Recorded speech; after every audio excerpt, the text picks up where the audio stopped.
Hi everyone, and welcome to the Wild Wuthering discussion and workshop. Obviously, many of you couldn't make the discussion and workshop earlier this week, so I've decided to record it instead so that you guys can go away and have a think about it on your own in your own time. And then you're always welcome to email me and let me know your thoughts. I would really love that. It'd also be great if you could give me some feedback, just because at some point in the future I will probably work on this some more and then offer it as a paid option. So, yeah, as always, really appreciate any feedback that I have. Bear with me one moment. I'm just going to turn my main light off. It's a little bit too bright for me. Okay. Okay, so yeah, maybe start with a little bit of background on myself. So my name is Rose and I am a spiritual life coach working with women. I am also a learning support assistant at secondary school and I mainly support in English lessons. I have a first class honours degree in English and American literature with creative writing. And I am really keen to learn more about archetypes and the different ways in which we can use archetypes as women to empower ourselves. So I thought Wild Wuthering would be a good start, sort of intro into this work for me. I love the text, Wuthering Heights. I first studied it in year 9 when I was 14, and it's always been calling me ever since. And I reread it again before Christmas. So let's deep dive into it now. So we're going to cover Katherine Earnshaw, the mystic and wild woman, how the wild is othered within the text, and briefly covering some mystic women in 19th century literature before looking briefly at inner wilds and what we can do to nurture those. So Katherine Earnshaw is introduced in chapter 3 when Lockwood discovers her diary. So she writes, Heathcliff and I are going to rebel against her brother Hindley. So from the offset, we know that she is not one to be easily domineered. She is undomesticated and spends as much time as possible scampering on the moors. This is supported later on in chapter 6 by Nellie, who explains it was one of Heathcliff's and Catherine's chief amusements to run away to the moors each morning and stay there all day. And we get the sense that Catherine is very defiant even when her father is alive. So quite often she goes to him for solace when she's been naughty and he refuses to pander to her. So we do know that that's inherent within her nature. It's not something that she learns from Heathcliff. In fact, I would argue probably Heathcliff follows her lead rather than the other way around, but quite often because of his race, because he is described as being dark-skinned, he is blamed for being the one that leads her astray. So that's very interesting to know as well. So Nellie describes Catherine as a wicked slip of a girl. So she refuses to obey both her father and her brother. As I've said, she's only changed when she is caught spying on her neighbours with Heathcliff. So her misdeed is excused as being the result of being brought up in absolute heathenism, according to Mrs. Linton. So the family decides to take her in after she's injured by their dog, and subsequently her being influenced by them means that she adopts a much more genteel manner.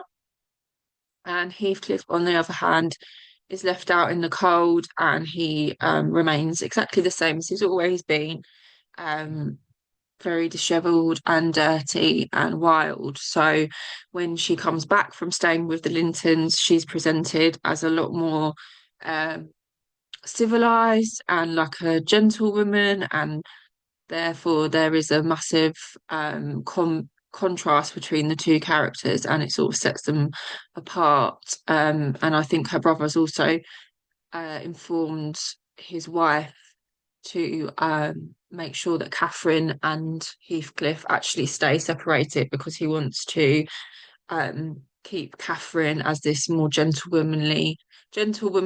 She's only young, but sort of on that path, um, and so that she is more societally acceptable. So she becomes tethered by the societal expectations of the time. So she actually agrees to marry Linton, the younger son, and she believes she'll be able to help Heathcliff out of poverty this way. And despite their obvious twin flame union, when she says he's more myself than I am, whatever our souls are made of, his and mine are the same. In chapter 9, when she's explaining to Nellie her thinking behind marrying Linton, she marries into a wealthy family because that is what is expected of her as a woman in the 1800s. She is also tempted by the idea that she will be the greatest woman in the neighborhood. So her ego has a little part to play in this as well. Although this means she will be domesticated and spend most of her time indoors away from the moors that she loves. So even though she may not be aware, she may think she can still live the same lifestyle. I think she does mention something about she wants Linton to help Heathcliff, so she thinks by marrying Linton, she will be able to convince him to. So I think she might think she can actually continue with her lifestyle to some extent, but obviously, sadly, that's not to be the case. So, her dying wish to be returned to the wild. So her domesticated lifestyle, giving birth to her daughter, and the conflict that's presented both internally and externally for her, for Heathcliff, and her love for Linton and Heathcliff together, means that she becomes really unwell. It is while she is in isolation in her sick bed that she dreams again of returning to the moors and the life that she had before marriage.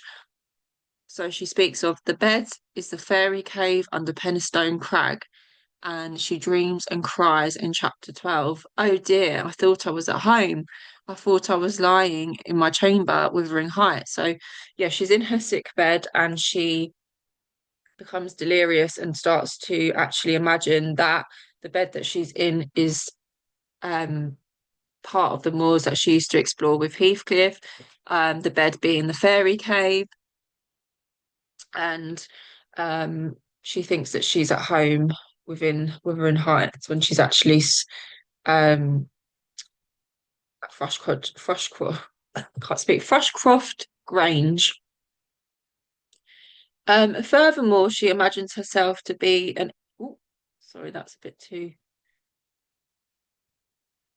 Furthermore, she imagines herself to be an exile from what had been her world. So she realizes that her soul truly belongs back at Wuthering Heights, and she wishes she was outdoors, a girl again, half savage and hardy and free. So it's interesting that she recognizes that she was a half savage as a girl. She was not domesticated in any way. She was very much uncivilized.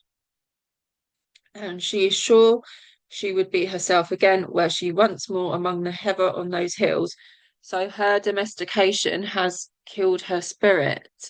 It's a warning against forgetting our wild natures as mystical women despite society's demands. So it's a reminder for us, I think, as mystical and wild women to really hear the call to be outside in nature as much as we can and not to remain stuck indoors for too long, as this can really kill our spirit. And that's really just on a surface level. I think there's more to be said for, submitting to society's expectations of us as women, and relationships and how we can sometimes lose ourselves in those relationships, whether we are married or have children or simply um, in partnership with a man. It's really important for us to maintain a sense of ourselves and to honor our own desires and needs as women, whether they are supported by society or not. So, discussion questions for you to reflect in your own time. So, in what ways do you see Catherine as a wild woman who is tamed? Is the first one. Second, how do you relate to the archetype of the wild woman? So the mystical, the spiritual, creative, aligned with nature's cycles.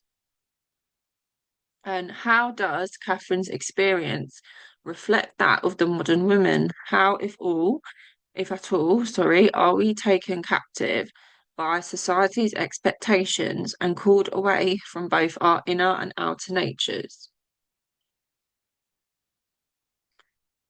So I really wanted to point to how the wild is othered within the text as well. So to other someone, if you're not aware, to other someone or something is to treat them as distinctly different from what is already known. So as mystic women, we will know what it is to be othered. So quite a lot of us in the past would have been othered by being labelled as witches and persecuted as such.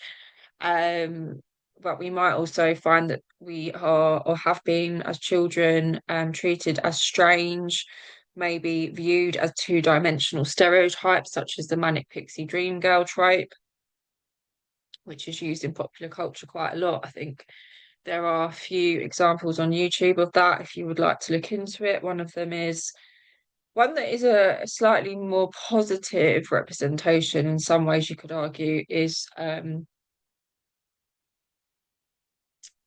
the character, I forgot her name now. It's really frustrating. Uh, New Girl. Um, yeah, the series, comedy series, New Girl. Just find. So yeah, typically they can be slightly neurodivergent coded, but also we do find sometimes that they are just simply a little bit strange. Um, so yeah, the character in New Girl, Jessica Day. But there's also some other less popular. It's not very nice to be kind of labelled as that anyway, and it's quite often labelled through the lens of the masculine anyway. So it's kind of like this is a stereotype that men really desire, but it's not very positive because they tend to desire her because they believe that by somehow being in relationship with her, that is going to make them feel happy or excited or inspired or any of these other things where their life is quite empty, but then they usually find that she cannot do that for them, or they may do it for a while and then get sick of the woman because they don't actually want to be with someone like that long term because it presents challenges for them and their expectations and needs. So yeah, through the male girl in the male gaze in Wuthering Heights, we see how female characters are frequently othered along with Heathcliff, who is othered because of his dark gypsy appearance. So yeah, that's really important to note. So quite often um, where in text we meet characters that are not white, so people of color, specifically within sort of a romantic era and before um before the romantic era as well. These are othered characters and women are also othered. So there's a very sort of close relationship with um the other and race and gender. Quite often what is said about the other in a text with relation to race is also a comment on the other as presented within gender. So women, usually women and People of colour quite often have a lot in common in terms of how they are oppressed and subjugated. So the story is mostly told orally by Nellie, who is telling Lockwood the history of Wuthering Heights because he is keen to know more about that pretty girl widow, so Kathy's daughter, Catherine Heathcliff, and whether she be a native or is as more probable an exotic that the surly indigene will not recognise for king. So this is really ironic because Heathcliff is the more exotic of the two, actually. So by this point, he's not as recognised for being the other because he's presenting in a more he's still dishevelled, but he has the wealth and the clothes of a gentleman. So in some ways that can be quite, I guess, disorientating for somebody that would maybe expect somebody of colour in that time not to be in that position of power. So it's almost like that uh that transformation that Heathcliff goes through removes his otherness in some ways. Um, but yeah, this is ironic because Heathcliff is the more exotic of the two.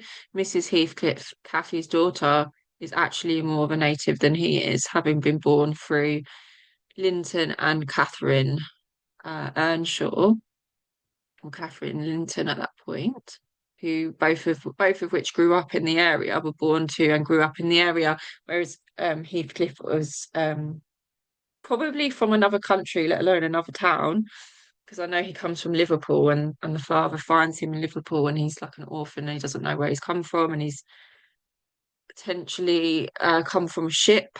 I think he's described as a lasky, which is potentially Asian. So, yeah, nevertheless, Lockwood is already othering the feminine because this is what he does on a very regular basis. In fact, the males tend to do this all the time. And if you have an eye for it, you pick up on it a lot more. Once you know it, once you know to see it, you keep seeing it. So I did a little bit of background research on JSTOR.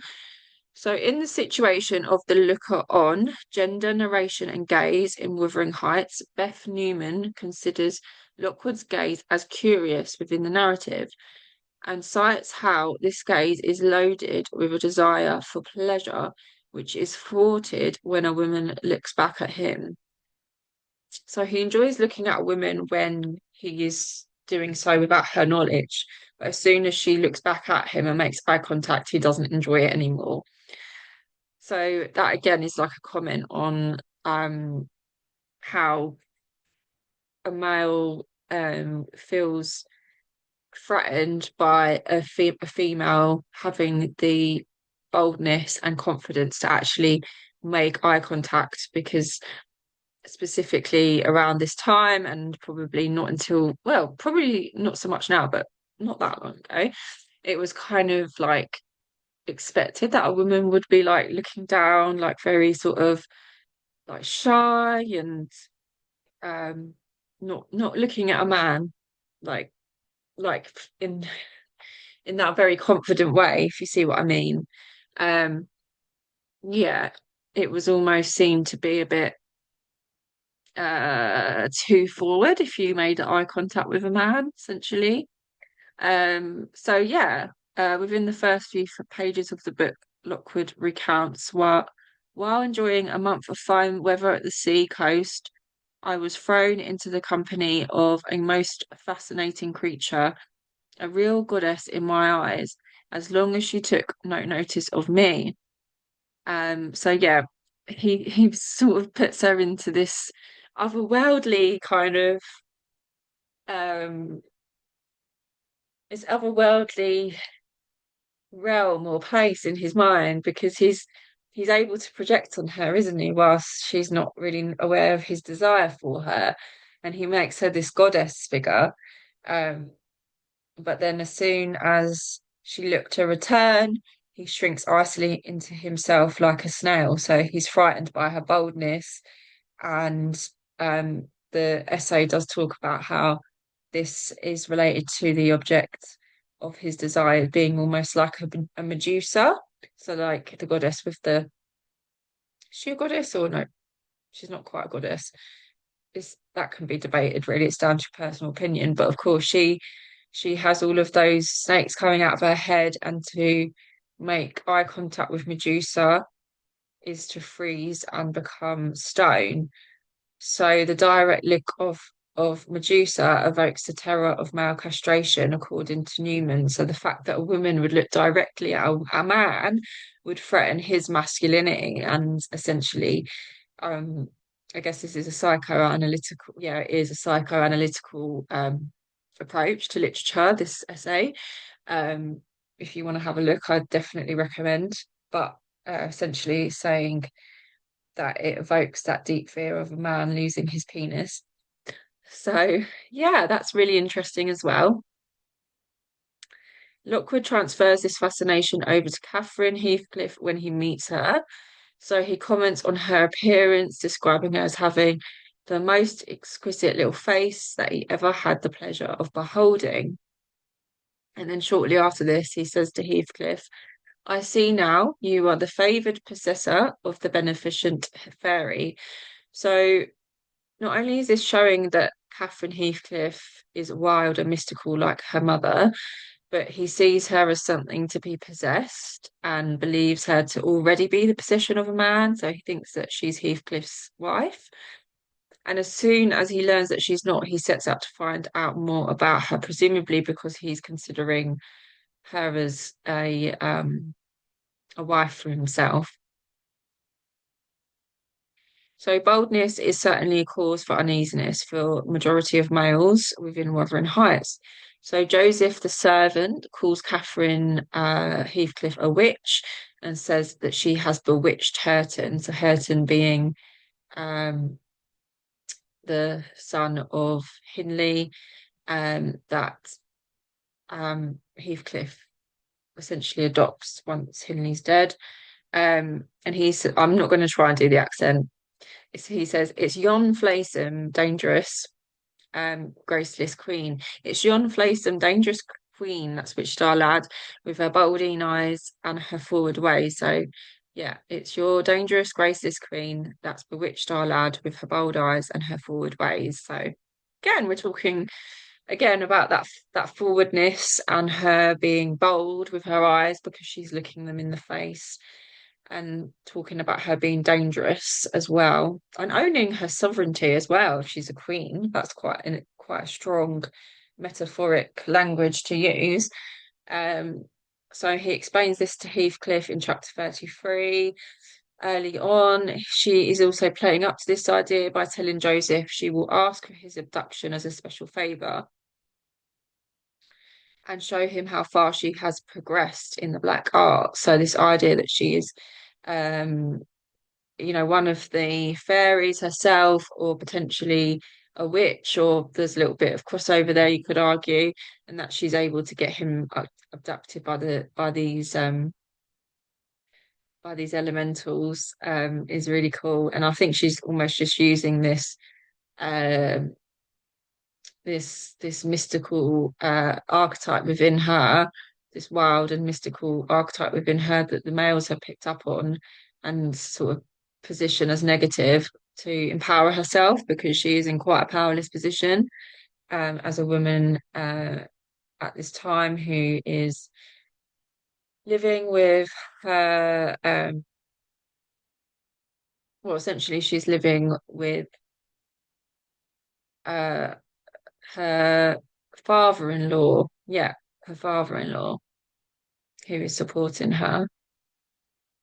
So Catherine Heathcliff Linton certainly emulates her mother without knowing her. So she never knows her mother.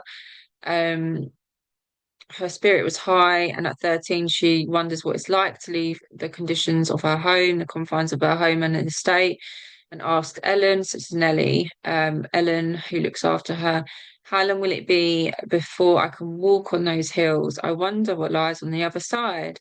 Is it the sea?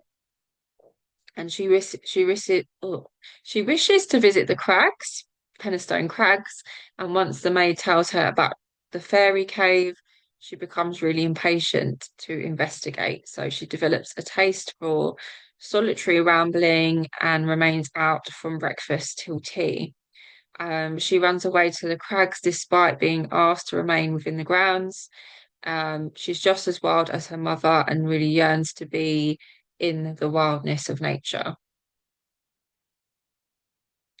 So, unfortunately, she becomes a prisoner of Heathcliff when she falls for his trap and follows Linton to Wuthering Heights when they meet in chapter 27. Heathcliff forces her to marry her cousin and she is mistreated. She does not let this dampen her spirit too much, fights back a lot. So when Heathcliff tells her to put her trash away, I think she's reading a book, he calls her damnable jade. She responds with, I'll put my trash away because you can make me if I refuse, but I'll not do anything except what I please. So he is actually quite violent towards her at times if she doesn't do what he asks. So she sort of knows to do what he says within reason. She won't do some of the other things that he asks her to do. Um, she's finally free when Heathcliff dies and she marries Hareton in chapter 34 after teaching him to read and write. So her happy ending is what her mother would have wanted for her to be able to marry for love rather than societal expectations. They then move into Thrushcroft Grange and they continue to walk on the moors. Both look at the moon when they're last described by Nellie. The moon as a symbol of the feminine. It reminds us that despite marriage, Catherine's nature will still be honoured. And finally, there is a balance between domestication and wildness for the feminine. So although Catherine Linton loses her wildness and subsequently dies, her daughter is able to maintain her wild nature. So that cycle is actually complete at the end. So, do you recognize any other characters that are othered within the text? What is your experience as a woman? Do you feel othered in society today? And how can we use our otherness as a pillar of strength and inspiration, like Catherine Heathcliff, Catherine's daughter, does? So, 19th century mystic feminine, just a few examples of feminine characters that we can also look to for inspiration for the wild woman archetype and mystical side of our nature. You may be able to see archetypal patterns within these texts too, and these characters, which may be reflected in our own life journey. So we've got Jane Eyre, which of course was written by Charlotte Bronte, the sister of Emily Bronte, who wrote for Wuthering Heights. So they both had somewhat similar life experiences, and they both lived in the Yorkshire on the Yorkshire moor. So of course that would have had some influence on them. So not only does Jane run away to the moor when she discovers Rochester is already married, she does have dreams, visions, and premonitions. Elizabeth Bennet, she often goes on very long walks across the countryside, arriving at Pemberley with mud all over her clothes, which is commented on at the time by I think they're the sisters of Darcy, or is it somehow they're related to Darcy anyway, and they're very stuck up kind of women who look at her and go, "Oh, it's very unbecoming of a woman to walk around like that and have so much mud all over her clothes." So this refusal to conform to society's expectation is actually what makes Darcy interested in her initially. And Dorothea Brooke, so that's Middlemarch, George Eliot, um, devoted to religion. Dorothea has often been compared to St. Teresa. She's very selfless and works hard to improve conditions of her tenants. So those are some other texts that you might want to read if you're particularly into 19th century literature and the subtle ways that the mystic is also presented through characters there. So inner wilds, developing our inner wild nature, essentially, these are some of the sort of more top level ideas for how to do that. It's obvious to connect to nature as much as possible, helping us to develop a sense of inner and outer worlds and encourage the archetype of the mystic. So, really going into almost an alternative state um, of consciousness when you are in nature and trying to really connect with the plants and the animals and their consciousness and see if you can strike up some communication um, with the lesser sort of accepted uh, modes of communication in today's world. Creativity, expressing ourselves creatively, whether this is through painting, dancing, writing, any other projects. This is a wild endeavor. The overculture does not support creativity. Obviously, we live in a culture that's very much about productivity and um, not quite not just quite, not very supportive of artists and creatives. And creativity is usually only supported when it's in a service to a brand or some kind of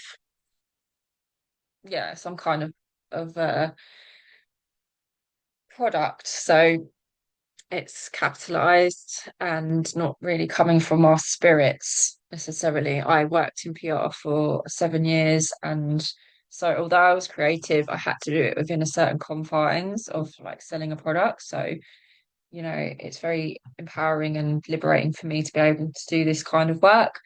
Because I can literally follow my heart's desires and listen to the call of my soul. Stop saying yes when we mean no. It's amazing how much of our time can be spent doing the things we really don't want to do because we just don't have the art of setting boundaries established yet, and we don't think we deserve to actually claim that time back for ourselves.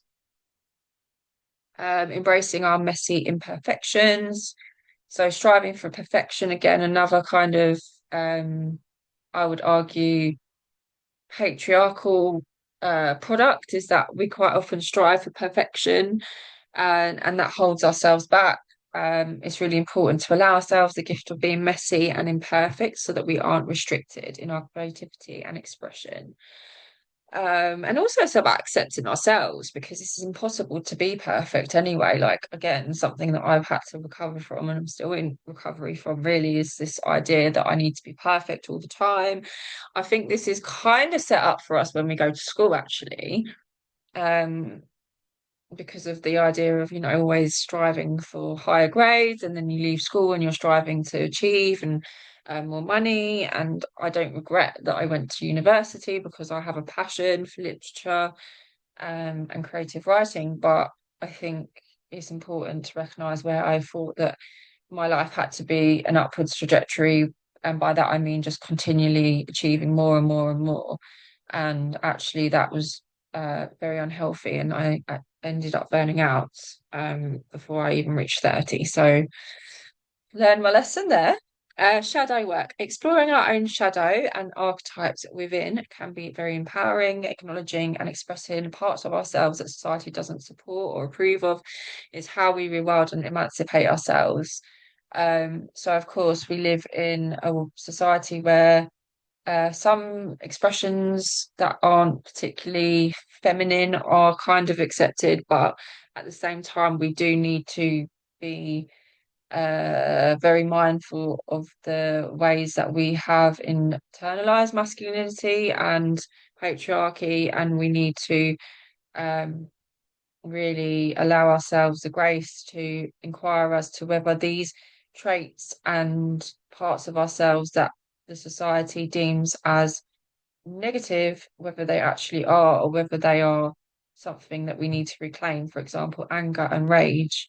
Women aren't seen to be attractive if they're angry or rageful, or it's almost like feminine to be angry. Well, actually, there's a lot of reasons for us to be angry. Thank you. And quite often that feminine rage is really what is needed to prompt others to do something about things that are going on in the world that are quite frankly unacceptable and disgusting. And the overculture and patriarchy does not want that, obviously. So it makes sense that they would position women's anger and rage as unattractive and try and squash it. So actually, shadow work is also revolutionary if we treat ourselves with love and kindness and respect those parts of ourselves that we may have rejected. So that is all for today. Obviously, it's quite short because usually I would have interaction with you guys and talk back and forth about your thoughts on what I've found in the text, and also have some conversation about your own readings and your own life experience and your own wild nature and how you like to um, encourage that part of your life. But of course, you're welcome to email me. I may even arrange another time where we can come together, which is better for everybody, um, so that we can talk more. But yeah, if you'd like to contact me, please do email me. Um, my email address at sacredbluemalchemy.com is actually going to go, is going to end, what's the word? The domain's going. So essentially, I need you to email me at Gmail for the meantime until I get my new website and email set up. And my Instagram is at Sacred Bloom Alchemy, and this will change very soon as well. So, yeah, probably best bet is to email me on that email address. Yeah, and I'm so grateful that you guys signed up, and I'm really, really looking forward to hearing your thoughts on my findings. And yeah, be well and be blessed.